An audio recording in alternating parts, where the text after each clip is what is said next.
This is gonna be a fucking painful video. This painful video might be worse than when I was talking about death. Honestly, because I've never been this miserable in my entire life. And I've had some fucking low points. On Monday of this last week, I had a meeting at the VA where, it's the quarterly checkup for meds. And they asked me how I was doing. I hadn't seen him in a little bit because the last meeting was the same week I had jury duty, so I couldn't actually go to that one. So they got to find out about all of this shit I've been through since the last time I saw them. Finding about 2 of my family members dying. About how I'm not in school anymore. The big one, though, is my unemployment.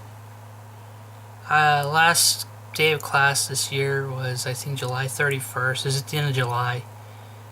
And I haven't been back since. And I was so fucking miserable I couldn't stay.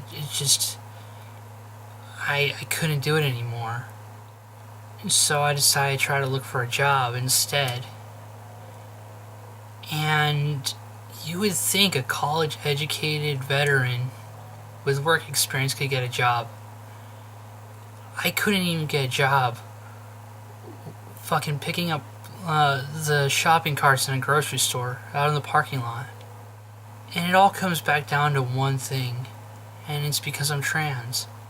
Everything keeps coming back to that, and I'm fucking miserable. California supposedly has protections for transgender people. I guess if you already have the job, you're set. But if you're looking for a job, well, they just don't have to hire you. I've had 5 interviews in 3 months. I don't have enough money to pay for fucking Netflix. That's how broke I am right now. Me not being able to find a job has caused my dysphoria, my gender dysphoria, whatever the fuck it's called this week. It just caused it to go through the roof. If I wasn't trans, I wouldn't have had the issues at school. One of the reasons why I left is because I didn't feel safe on campus, because I didn't feel like as though I belonged.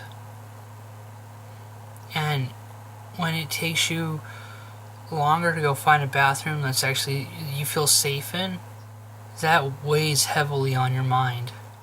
If I wasn't trans, I wouldn't have had that distraction. I probably would have done better in school. Had I done better, I would probably still be in school. And I would still have the GI Bill, which would mean that I wouldn't be needing to look for a job. And that weighs heavily on me, very, very much so, to the point where I don't know anymore. Everything keeps coming back to this dysphoria, to this constant, unending pain. I don't know what's next. I've lost so much motivation. I'm not doing anything with the nonprofit anymore. I've pretty much stopped talking to them. I don't want to go out and skate anymore. I don't really want to do anything anymore. And it all comes back down to, I just want a job. I just want to work. I want to be able to pay my bills. And I don't know how anymore. It comes back down to, you would think a college-educated veteran who has all those boxes checked. I've got customer service experience. I've got experience with a nonprofit. I was in clubs and schools. I was recognized by the school, all that sort of stuff. You would think that would help, but that doesn't even happen. I'm physically depressed from this, and I don't know what I'm doing anymore. I'm not suicidal, so don't think this is a suicide video. It's not. I just have nothing left in me anymore. Something that was suggested to me was that I go to an interview dressed up as a guy, just tie my hair back and say I like heavy metal or something. And as much as that sucked of an idea, there's actually you know, there's actually some validity to that. And there are times where I really do wonder, should I just stop shaving? Should I, get a haircut? Should I detransition? And I don't know anymore. Because everything comes back to me being trans and that just making me feel like shit. I don't fucking know anymore.